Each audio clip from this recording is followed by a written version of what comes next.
asifiwe. Kwa majina yangu ninaitwa mtumishi wa Mungu Peter Alphonse. Ni mtumishi wa Mungu ambaye niliyesimama katika kusudi la Mungu kwa ajili ya kazi ya Mungu na kanisa lake. Neno la leo tutajifundisha maneno ya Mungu katika kitabu cha nabii Ezekieli, na tutamtafakari Mungu katika sura hii ya 18 mstari wa 20. Tusome neno la Mungu. Nasoma kwa msaada wa Mungu. Biblia inasema, roho itendayo dhambi ndiyo itakayokufa. Mwana hatochukua uovu wa baba yake, wala baba hatochukua uovu wa mwanae. Maisha ya utakatifu ni maisha ya mtu mwenyewe. Mbinguni hatutokwenda kwa ajili ya tiketi ya mzazi, kwa ajili ya tiketi ya mtoto. Kama anavyosema mtumishi wa Mungu Ezekieli kwamba roho itendayo dhambi ndio itakayokufa. Maana yake ni yaani, roho inayotenda dhambi ndio itakayohukumiwa. Wala mbele za Mungu na katika kiti kile cha hukumu hakuna atakayesimama kwa niaba ya mtu mwingine. Yamkini ndugu yangu, kuna jambo ambalo unaloweza ukawa unalifikiria katika fahamu zako kwamba juu ya mambo ya kifalme, kwamba unaweza ukaiona mbingu kwa sababu baba yako ni askofu, mama yako ni mtumishi wa Mungu, aidha mzazi wako wa kiroho ni mtu wa Mungu. Kila mmoja katika ulimwengu wa roho analo fungu lake.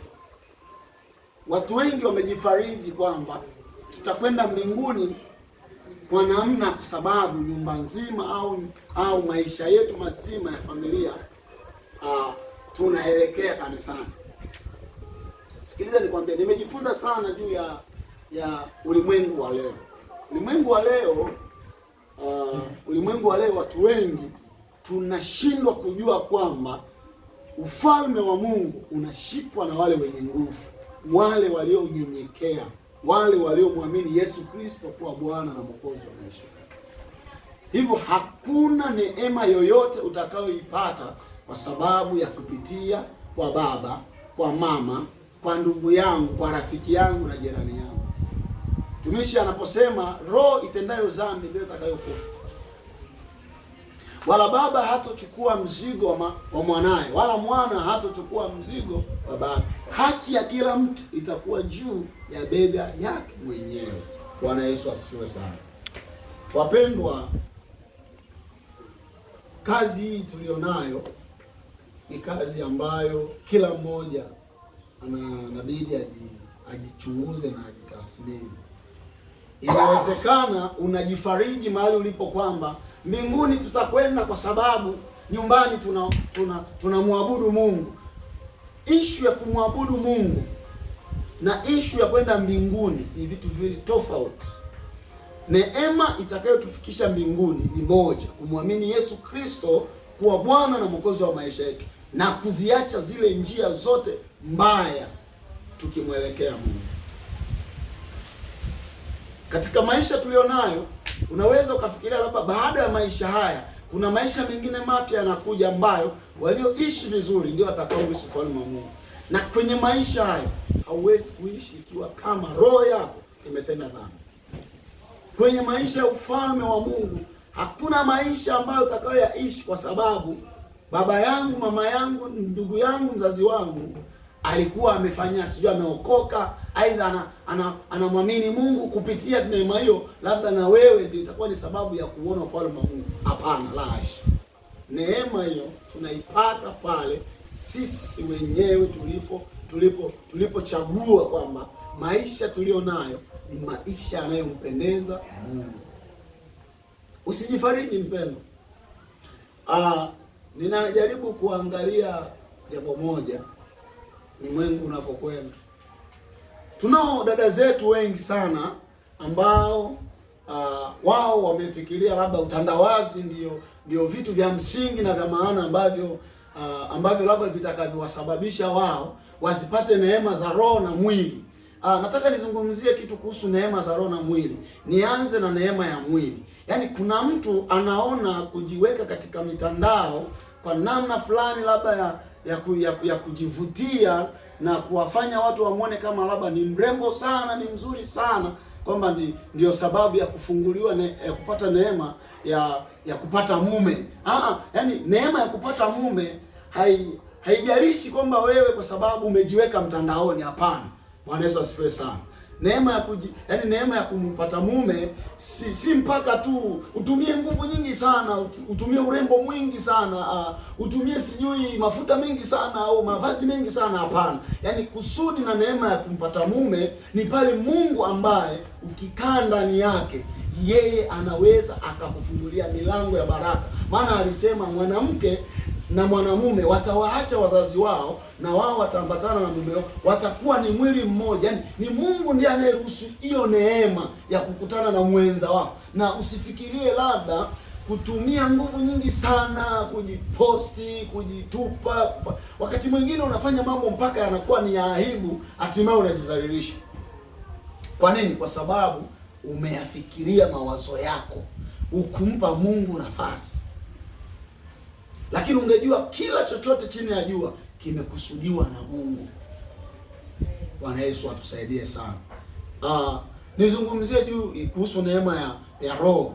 Sikiliza nikwambie, neema ya roho inasababishwa na Mungu mwenyewe. Mungu anasema hivi, Mungu ni roho na wote wamwabudio Mungu imewapasa wamwabudu katika roho na kweli. Yesu alipokuwa anazungumza maneno hayo, kwanza alitafuta kitu utakatifu. Yaani kwenye maisha kuna neema inaweza ikakujia kwenye ulimwengu wa roho kwa sababu ya maisha utakatifu. Sikiliza, ninaamini mahali ulipo, yaani kuna kitu ambacho Mungu amekupa kwa ajili ya kusudi lake.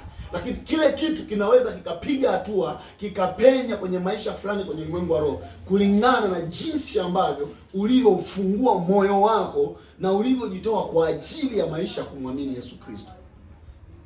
Na hiyo ndiyo faida na neema ya maisha ya ulimwengu wa roho. Ninatumaini ulimwengu tulionao, watu wengi wamekusudiwa vitu na watu. Yaani Mungu amewakusudia vitu vingi kwa ajili ya neema tofauti tofauti ndani ya kanisa. Lakini unashindwa kujua kwamba mwendelezo wa ile neema na baraka ulizonazo zinatokana na maisha ya utakatifu. Yaani kuna watu wana vitu hawajajitambua kama wana vitu kwa sababu hawana muda wa kujiombea, hawana muda wa kujiandaa, hawana muda wa kujitengenezea mazingira yoyote ya kuyaboresha yale mambo ambayo Mungu ameyawekeza ndani ya maisha yao. Wamekaa tu, yaani mtu amejitupia, amerizika, ameona kama vile yani yeye ndo mbinguni. Lazima tujue kwamba sisi tumeumbwa hapa chini ya jua, na lengo la sisi kuumbwa ni kumtafuta huyu Mungu. Huyu Mungu anatafutwa na siku kaa. Unatamani mambo mengi kwenye ulimwengu wa roho yatembee, yapige hatua, lakini bado kuna mahala haujaanguka chini, haujafikiria kwenye ufahamu wako. Bwana Yesu atusaidie sana. Lakini nilitaka nikushauri kitu kimoja, kwamba Biblia inaposema kwamba kila roho itendayo dhambi imekufa, ana maana ya kwamba kila mmoja aliyoko ndani ya jina la Yesu Kristo afanane na Yesu Kristo. Kwa sababu katika hukumu ile ya milele hakuna atakayesimama pale anasema kwamba mimi baba alikuwa mchungaji, mimi baba alikuwa mwalimu, mimi mama alikuwa mwombezi. Yaani neema ya mbinguni hatuipati kwa sababu baba alikuwa mwombezi, mama alikuwa ni mchungaji, aliwafadhili sijui watumishi wa Mungu. Yaani neema ya mbinguni tunaipata pale ambapo kila mmoja amesimama kwa nafasi yake. Inawezekana umeketi umekaa, yamkini unafikiria labda kwamba nitaiona neema ya mbingu kwa sababu baba ni mchungaji. Hapana. Biblia inasema kila roho itendayo dhambi hiyo imekufa. Maana baba hatochukua mzigo wa mwanae, wala mwana hatochukua mzigo wa babaye. Kila mmoja jukumu lake litakuwa juu ya bega lake. Oh, haleluya. Bwana Yesu asifiwe sana.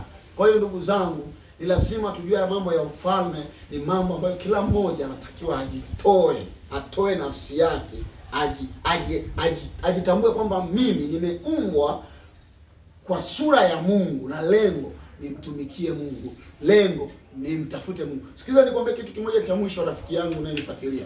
Biblia inasema hivi, Mungu anampenda yule mtu ampendaye, na yule amtafutaye kwa bidii ndiye atakayemwona. Yaani ukifikiria andiko hili utaona kumbe Mungu ana namna ya kumtafuta mtu anayejitoa kwa ajili ya maisha yake, alafu na yeye sasa atamshika. Yaani kinyume chake ni kwamba Mungu hawezi kukupenda wewe ambaye uliyejitupia. Wakati wako watu wanakesha usiku na mchana, wanaomba, wanaziona baraka za Mungu eti kwa sababu mimi baba yangu ni mtumishi, mama yangu sijui ni muombezi sana. Hapana, Mungu yuko bize na walio bize kwa ajili yake. Oh, haleluya. Bwana Yesu asifiwe sana. Kwa hiyo ndugu yangu, nachotaka nikwambia ni kanuni ya Mungu haiwezi kubadilishwa na mawazo ya mwanadamu hata siku moja. Kanuni ya Mungu haiwezi kulinganishwa na mawazo ya mwanadamu hata siku moja. Yaani unaweza ukawa unafikiria wewe mawazo fulani ukajua kama labda ndio sahihi kwenye ulimwengu wa roho, kumbe hamna kabisa. Yaani Mungu anavyofikiria ni tofauti. Anasema nawapenda wale wanipendao na wale wanitafutao kwa bidii wataniona. Utaona hata katika uumbaji, yaani Mungu alipotengeneza ulimwengu alizidhihirika kwa njia ya upendo. Yaani kwanza alitupenda, na ikiwa Mungu alitupenda lazima na sisi tumpende. Na ndio maana nasema nawapenda wale wanipendao. Yaani kwenye mahusiano au kwenye maisha huwezi ukafanya jambo na mtu usipompenda mtu. Ili uonekane umetenda kitu kwenye ulimwengu wa roho na wa mwili, ni lazima uonyeshe mahusiano kati ya wewe na yule mtu. Na ndivyo ilivyo principle ya kimungu, kwamba nawapenda wanipendao na wale wanitafutao kwa bidii wataniona. Kwa hiyo lazima tujitoe kumpenda Mungu. Usipoteze muda kwa sababu eti mimi mama sijui baba yangu mlezi ni mtumishi wa Mungu, ni mzee wa kanisa. Hapana. Mbinguni hatuendi kwenye neema, yaani kupitia neema baba yako mzee wa kanisa. Yaani baba yako ni baba yako na mama yako ni mama yako na watumishi wenzako ni watumishi wenzako, lakini tafuta kusudi lako kama wewe ili uweze kukutana na kusudi la Mungu. Naamini ndugu yangu kuna kitu kimoja umekipokea hapo. Hivyo ninakuombea sana kwa Mungu, kutane na Mungu kwa ajili ya kusudi la Mungu ili Mungu atembee pamoja nawe. Amen.